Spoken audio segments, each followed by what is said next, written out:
این هفته خبر تو خبر داره براتون از موج ضد بنیادگرایی تو دنیا که از همین حالا باعث شده قلب آخوندا بیفته تو جیب عباشون و از ترس به هم ریختن کاسه کوزه‌شون تو منطقه عزا بگیرن. یک مقام ارشد کلیسا در اروپا میگه که ما شاهد جنگ جهانی سوم خواهیم بود. خب اینا یعنی چی آخر؟ یعنی اگر این یک ما ممکنه که تحولات جدیدی رو ببینیم مثلا در سوریه، مثلا از نظر نظامی یه زمین سازی داره صورت میگیره که در منطقه اتفاقهای دیگه بیفته، چون ادبیات شبیه 11 سپتامبر و از نظر رسانه‌ای هم مدام میگن که 11 سپتامبر فرانسه. این احتمال رو کوتاه میخوام بپرسم شما میبینید؟ من میخوام بله که میبینن. آخه الان وضعیت نظام تو منطقه به مویی بنده که اگر یه تلنگر کوچیکم بهش بخوره چارچرخش میره هوا.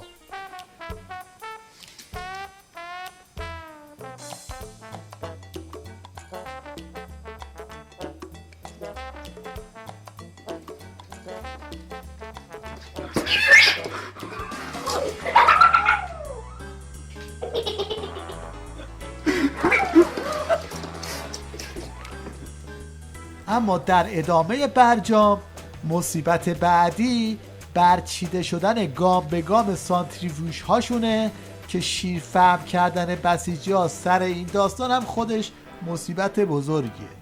آقای دکتر، این حرف و حدیث های زیادی که توی وجود داشت در مورد برچیده شدن و برچیده نشدن بحث سانتریفیوژ ها، این داستانش چیه؟ برچیدن سانتریفیوژ یه چیزی نیست که شما بتونید لحظه‌ای انجام بدید.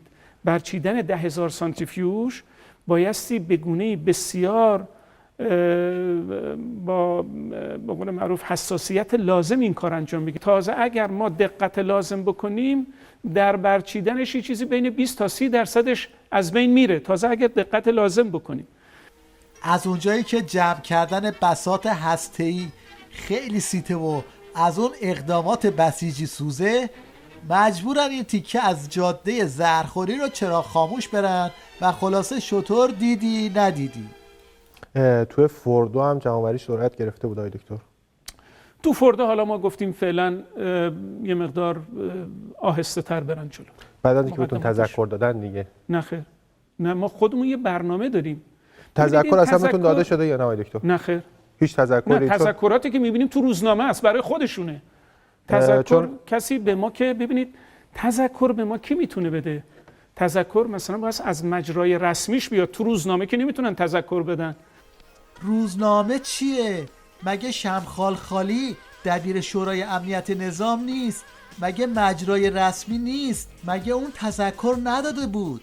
علی شمخانی در حاشیه بازدید از 21مین نمایشگاه بین المللی مطبوعات در خصوص موضوع آغاز جمع‌آوری سانتریفیوژها در فوردو و نتنز هم گفت قبل از اینکه این اقدام صورت بگیرد تذکر داده شد و با یک اخطار جلوی آن گرفته شد.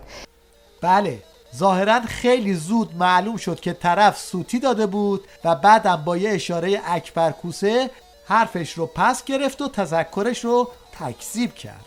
بعدش هم که دیدید آقای شمخانی تکذیب کردن اون عبارتی رو که از خودشون. ما اصلا به همین میرسه، اصلا یه روند تکذیبیه‌ای ما داریم توی این یک ماه گذشته، به نظرم منحصر به فرد فقط خودمونه. شما یه مطلبی رو میگید، بعد آقای عراقچی تکذیب میکنه، بعد آقای زاکانی میان تکذیب میکنن، همون مطلب آقای زاکانی آقای شمخانی تکذیب میکنن، مطلب آقای شمخانی رو آقای کمالوندی تکذیب میکنن، بعد دوباره آقای شمخانی تکذیب میکنه، دوباره آقای بعیدی نژاد میان تکذیب میکنه. اصلا یه روند. میدونید که همه این مطالبی که میگم چیه، که همون بحث برچیدن و برنچیدن، ما موندیم که بالاخره کدوم مطلب درسته. ظاهرا این مجریه هم از بازی تکذیب خوشش اومده، هرچی طرف میخواد بحث رو تموم کنه هی بازم ادامه میده و کل نظام رو برده زیر بخیه.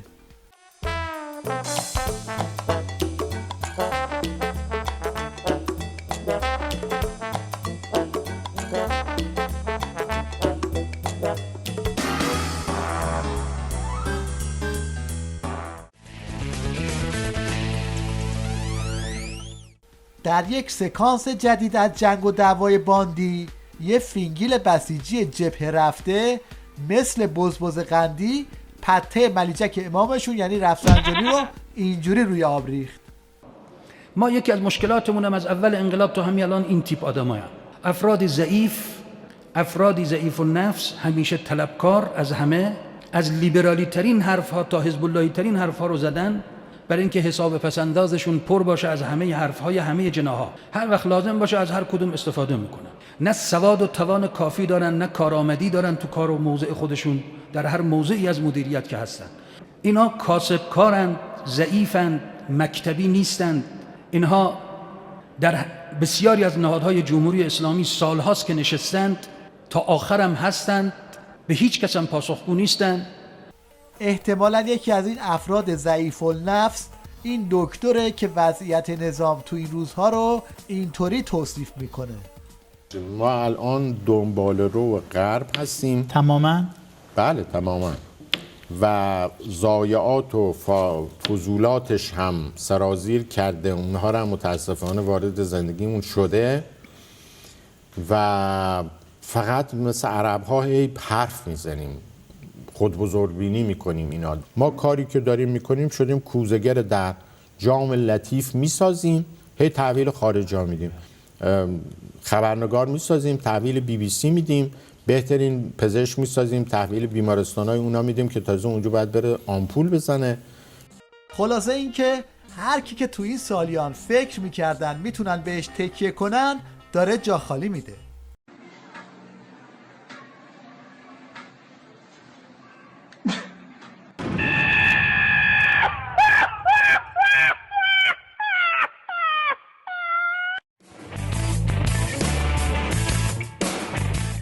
در ادامه دیپلماسی اتفاقی یه ملاقات اتفاقی هم رخ داد که یه پاش وزیر اطلاعات شیخ فری بود، یکیش هم حاجی ممنوع التصویر.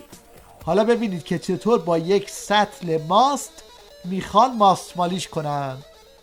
وزیر اطلاعات همچنین در واکنش به انتشار عکسش در کنار یکی از سران فتنه در فضای مجازی هم گفت این عکس به دیداری اتفاقی در یکی از مجالس عزاداری محرم مربوط میشه و در خلال این دیدارها گفتگویی انجام نشده. عمامه شاخدارترین دروغ هفته رو هم باید گذاشت رو سر این حاجی بله که هر بار تو برنامهش یه زباله احکام جدید رو میکنه. من گاهی به دوستان طلبه هم همین رو عرض میکنم، میگم شما یک روحانی از حوزه علمیه یا از طرف یک شخصیت بزرگ علمی و حوزوی اعزام میشید برای تبلیغ. مردم تو همین لباس مقدس که شما رو میبینن اطمینان میکنن، اصلا به ذهنشون نمیاد کسی مثلا تو این لباس مقدس عمدن گناه کبیره بکنن. اصلا به ذهنشون نمیاد. فقط معلوم نیست چرا هر وقت مردم عکس بزرگ عمامه ولایت رو میبینن یاد یزید میافتن.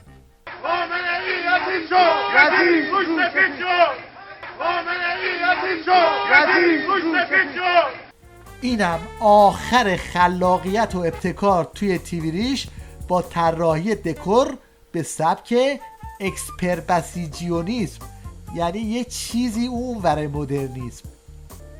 جعبه مهمات و مین و کلاهخود رو گذاشتن روی سن، نشستن کنارش که قصه های جبهه تعریف کنن.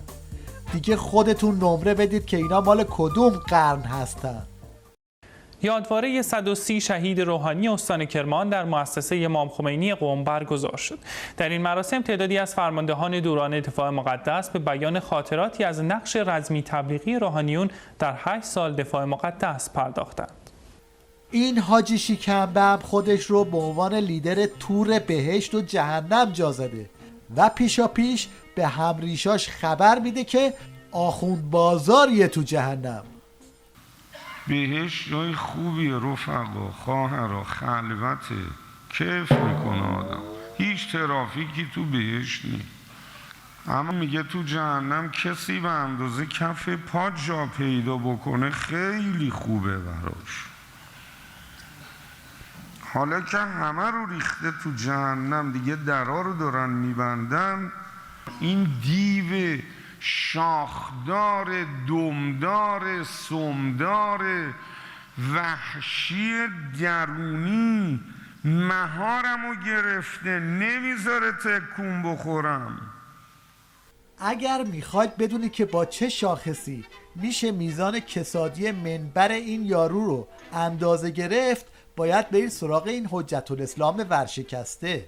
فرمود منبرت که تمام شد، روزه که تمام شد، مداحی تمام، این مردم چجوری میرن؟ اگه فرار میرن بدون پدر مردم رو در آورد. نمازو طولش ندیم، جلسات مذهبی رو طولش بذارید، مردم همونطوری که گفتم با نشاط، یعنی اون اشتها وجود داشته باشه.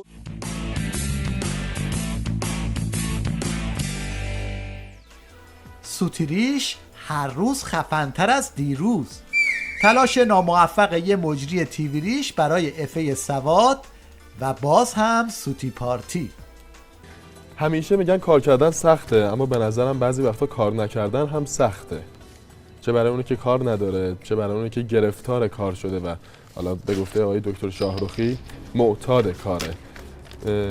نابرده رنج گنج میسر نمی شود، برو کار کن ای جان برادر.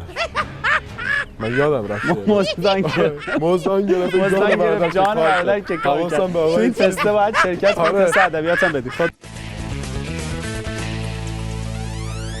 در انتها توجه شما رو به یک کله استثنایی جلب می‌کنیم که ظاهراً خاصیت توپ‌ربایی داره.